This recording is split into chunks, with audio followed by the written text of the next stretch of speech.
afternoon. I'm Shonta Chambers, Executive Vice President, Health Equity Initiatives and Community Engagement, Patient Advocate Foundation. This afternoon, I would like to share with you a few remarks in the context of big data and AI. Think patient first. Minorities have been disproportionately denied loans, mortgages, and credit cards. Unbiased algorithms were supposed to fix that. However, they haven't.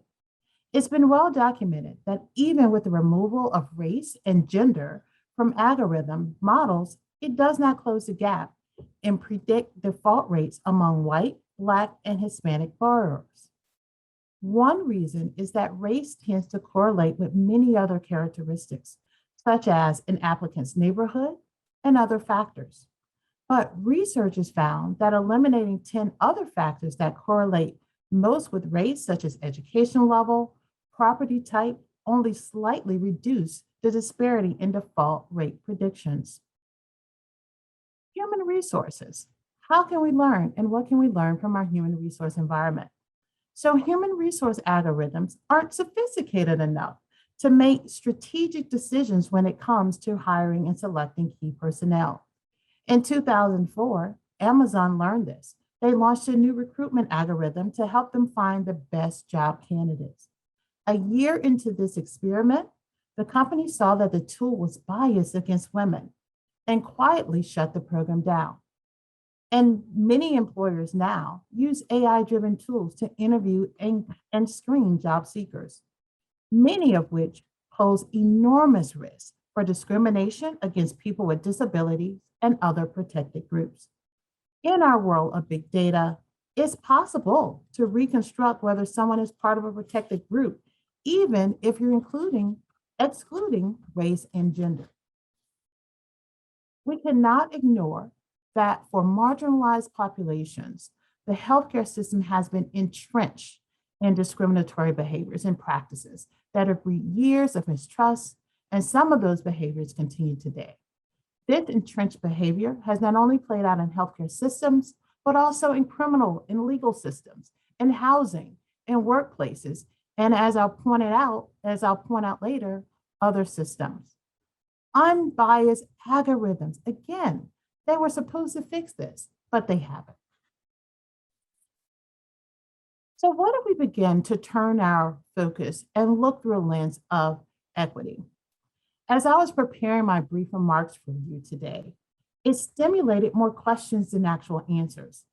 Like many of us, when preparing remarks, I went to the World Wide Web to see what other thoughts are on this continuing emerging issue. So what are these questions that we really should begin to ask ourselves? What do we expect from these algorithms? Do we expect them to help to improve the patient's experience, or do we intend for them to help improve related outcomes? Should we be thinking about algorithms in a way that helps to inform decisions? Or should we be thinking about algorithms in a way that ensures equity? We have to also ask ourselves, who's at the table? But furthermore, who's absent from the table in our algorithm design? And then we also should ask ourselves, what else could our algorithms do? And what won't they allow us to do? Although we may be designing algorithms for clinical care, we have to again ask ourselves, who's on this team?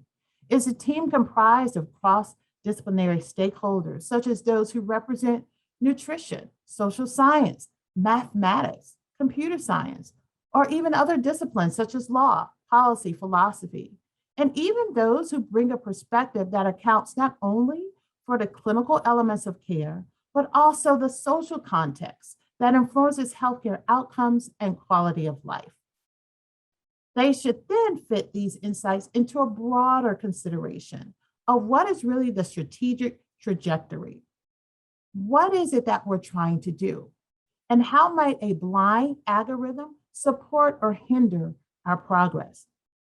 We have to remember that AI is built by humans for humans.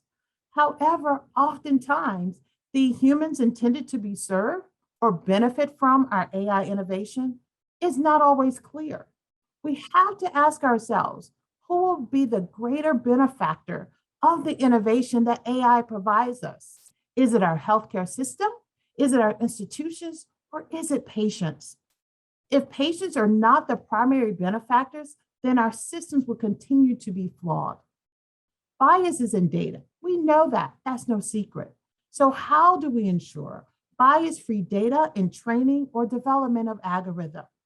How do we ensure that the data we're using is inclusive and representative of populations of people who have often been underrepresented, such as people of color, women, or marginalized groups? How do we ensure bias-free processes from design to development to implementation to use?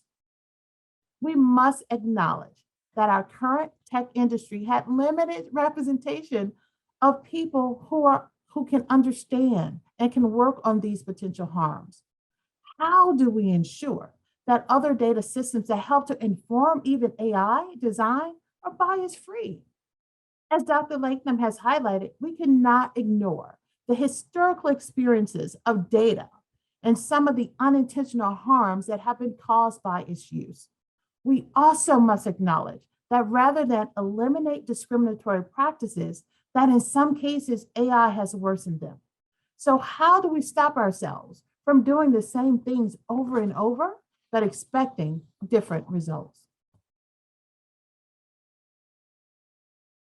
So I bring you to this image because I think it's critical for us to understand that everyone is not on board in this whole AI conversation, including patients. You see before you an article that was released by the ACLU in July of 2013 that really points to the concern that there have been situations where actually AI has deepened racial and economic inequities. And as a part of that, really calling our current administration, the Biden administration, to really look at that so that we don't continue to this perpetual cycle of harm.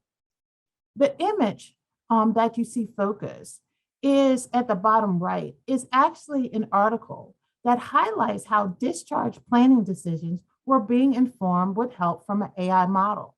The challenge is that oftentimes patients have no idea that AI is involved in their care. One of the greatest challenges within our healthcare system is the issue of trust. We cannot afford to underestimate the enormity of the historical and present practices that impede trust within the patient-provider relationship. If there are challenges and threats to these relationships in an in-person interaction, we must understand that in a digital platform by which patients have no internal knowledge or understanding only further threaten this whole element of trust. So I want to bring your attention to the patient algorithm, right? So what you see here, these are all of the things that patients are processing. So these are all of the things that patients are filtering when they're thinking about their care. However, our current designs don't account for any of these things that our patients are actually processing. So how do we really begin to do something different? How do we really begin to design systems that account for all of these other factors that patients are processing as they're matriculating along their healthcare journey? I ask you this: is there a role for AI in care delivery? Absolutely. We see the benefits where there have been enormous processes that have been really enhanced and informed by AI. But as I've also pointed out, there are some great challenges that we really have to figure out how do we resolve. The opportunities before us to reimagine our development process and create room for patients in the development is critical. How do we begin to allow space for co-creation so that we extinguish this perpetual cycle of designing things for patients with the exclusion of patients? Come with me. Reimagine an AI process that engages patients in the design, in the development, in the implementation, and the use. A process that engages patients at every single step. Patients representing diverse racial and ethnic groups, geographic communities, social, economic status, sexual orientations, language, and cultures. Reimagine the integration of healthcare technology informed by the lived experience of patients with their healthcare and quality of life goals at the core. Reimagine our design process, putting patients first and co-creating with them, not simply for them.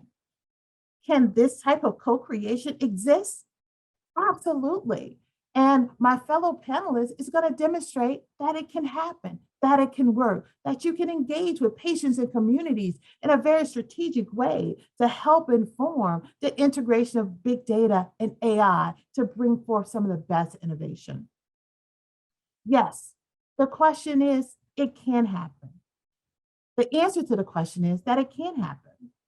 The challenge is, are we ready to be provocative in our development and expand our table to create more space for others on the team so that we design systems that account for the medical and the social context of care delivery? And more importantly, to design it in a way that we capture the information that is most important to patients. Is there an opportunity before us for AI in healthcare delivery? Absolutely, as long as we continue to keep patients first. Thank you for your time.